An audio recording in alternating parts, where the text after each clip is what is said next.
J'en profite pour rendre un hommage très appuyé aux journalistes palestiniens et palestiniennes qui payent un très très lourd tribut pour leur travail journalistique à l'intérieur de la bande de Gaza. Plus de 220 de nos confrères et nos consoeurs qui ont été assassinés par Israël, qui continuent effectivement d'empêcher non pas la presse libre, mais la presse étrangère de rentrer à l'intérieur de la bande de Gaza. Alors évidemment, Israël conteste ce que vous dites et Israël mène des enquêtes. Choses, évidemment, mais il y a absolument débat là-dessus sur qui sont les journalistes qui sont tués dans la bande de Gaza et qui, la plupart d'entre eux, je dirais même la totalité, sont considérés par l'armée d'Israël comme des terroristes.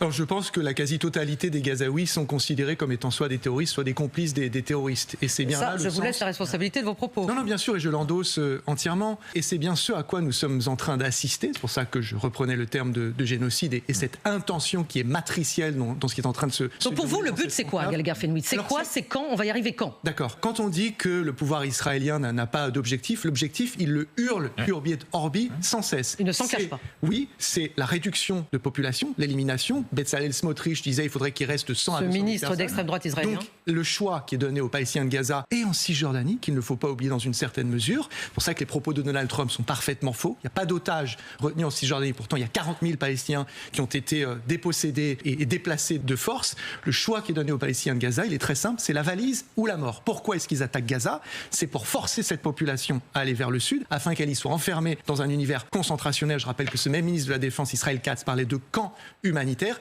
L'expression, parce qu'elle a choqué, a été abandonnée. Et pourquoi est-ce que la diplomatie égyptienne est remontée? Parce qu'elle ne veut pas devenir prestataire, facilitatrice du crime de guerre que serait l'épuration ethnique et donc l'expulsion de 2 millions de Palestiniens, ou en tous les cas ceux qui restent vivants, de cette partie, avec la complicité active des États-Unis et passive des Européens qui pourraient activer des... Nous allons continuer à suivre.